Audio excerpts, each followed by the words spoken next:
Hi, guys. I want to take a moment to express my sincere gratitude to you for being a part of our YouTube community. And as we journey together, I would like to extend a humble request. If you haven't already, could you please consider hitting the subscribe button? Because your subscription not only motivates me, but also ensures that you never miss out any of our upcoming content. And and my special shout out to my friend Parul for always giving me a big support. Let's start today with the new chapter of Loyal Pin Volume 2, Chapter 35, My Precious. What brought you here, Lord Kua? Princess Padmika immediately greeted Lord Kuakat as soon as she saw the young man sitting with legs folded back to one side and waiting in the reception hall of the Boa Palace. She was somewhat surprised that the young man asked to meet on a working day like this in the late afternoon. Lately, you are here more often when I'm not around, Princess Padmika said, giggling. Although it was enough to understand, Princess Padmika's last sentence was just teasing. Lord Kuakat was hesitant and answered with highly disturbed gesture. That's not like that, Your Highness. The last time I came, I didn't get to see you. It was just a coincidence. I was just teasing you. Please don't take it seriously. Princess Padmika spoke as she looked carefully at Lord Kuakat. His face is still handsome and elegant, and skin, which was once very white, now looks slightly darker. It may be because of the Huahin sun. He was still in his working clothes. Now it was work time and he should still be performing his duties. It seemed he must have been a little worried, so he had come to meet her suddenly like this. Apart from souvenirs from Huahin, you probably have something you want to talk with me, right? You have such sharp eyes, Your Highness. If there is anything, please tell me. In a while, I have to go to supervise the kitchen work in the kitchen. Princess Padmika raised her cup of tea and took a sip while her sharp eyes still stared intently at Lord Kuakat at all times.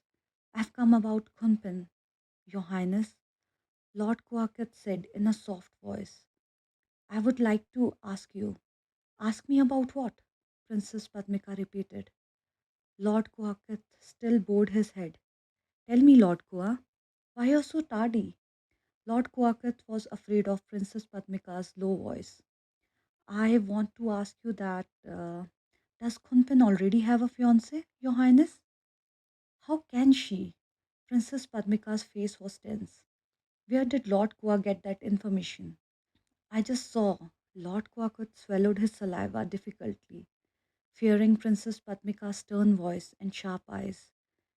The diamond ring on her left ring finger, Your Highness. Really? Princess Padmika slowly placed the cup of tea on the tray with a thoughtful gesture. If Lady Pen wears a ring like that, why have I never seen it?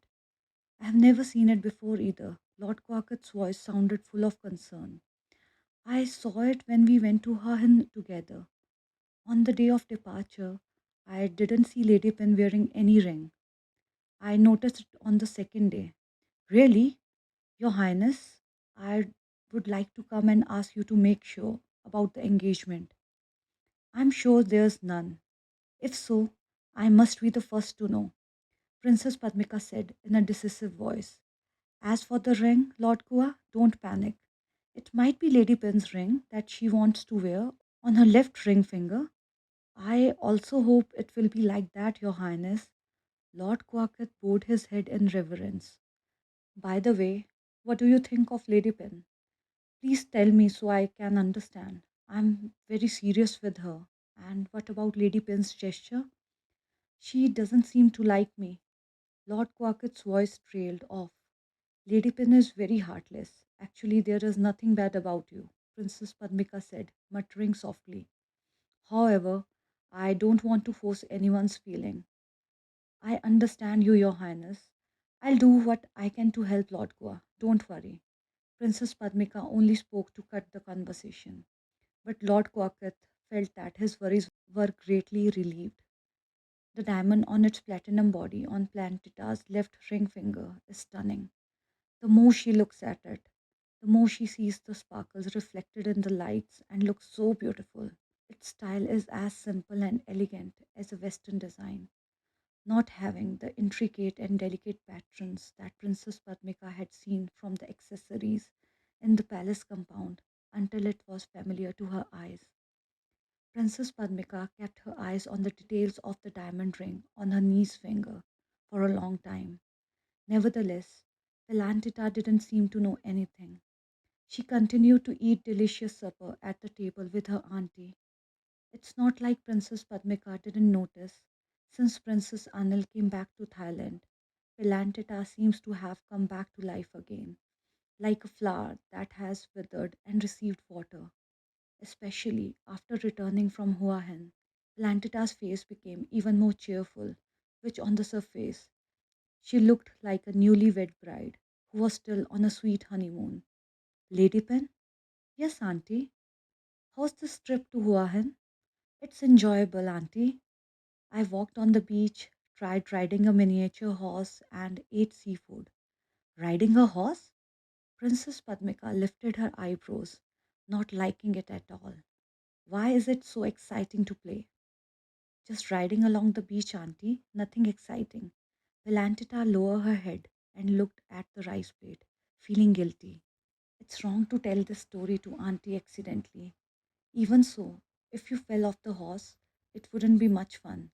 Princess Padmika's voice remained low and stern. Yes, Auntie, I'll be cautious from now on. And the ring that you're wearing? Princess Padmika raised her head as if appraising the price of something. Did you buy it from Hua Hin? Clink! The sound of cutlery falling on plates echoed throughout the dining room. Elantita hurriedly picked up the cutlery with both hands, trying to keep her hands from shaking before slowly clasping both hands under the table, as if wanting to hide the sparkle of the beautiful diamond from her auntie's eyes as much as possible. Don't make fun of me like I'm a fool. Princess Padmika's eyes looked sad, contrasting with her cold, calm voice.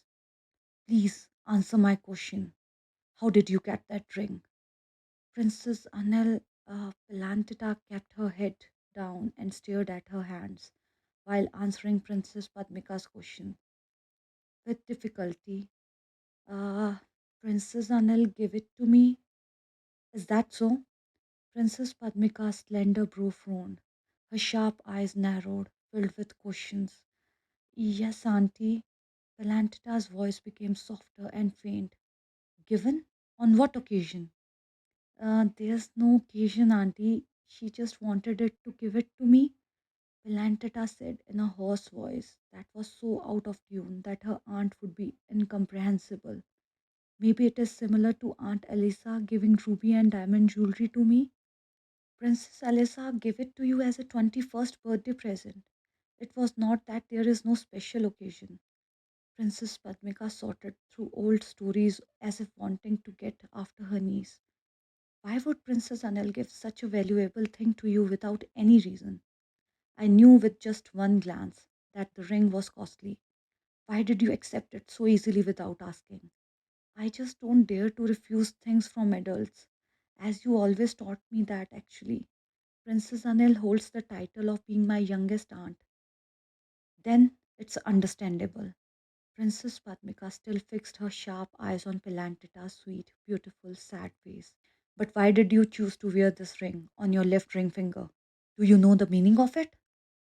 Princess Padmika's cold voice was like coating Pelantita's entire heart, causing her to feel so anxious that her heart would almost stop beating. I do. If you know, why do you still wear it on that finger? Plantita tried to find various reasons to answer Auntie's questions.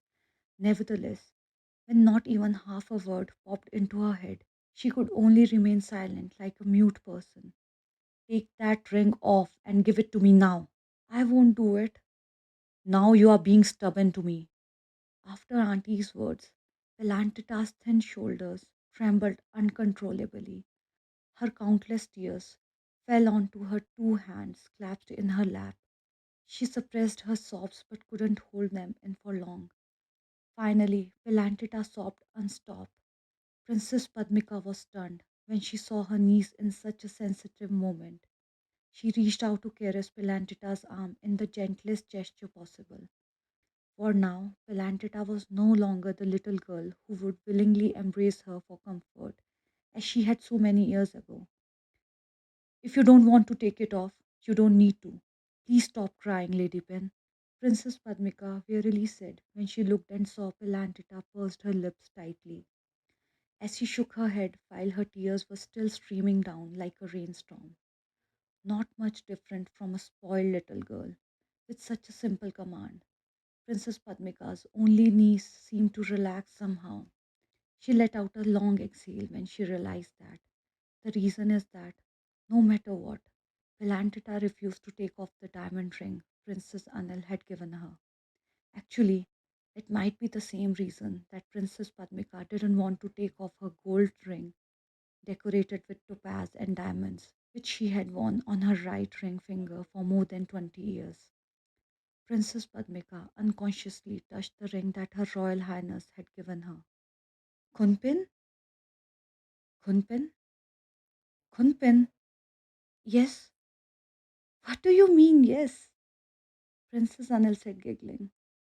We made a promise that when I said okay, you'll turn the pages of the book for me, right? It was late night in the Pine Palace. It was all filled with an atmosphere of love, as if there were the sweetest, the fifth month honeydew floating in every molecule of the air.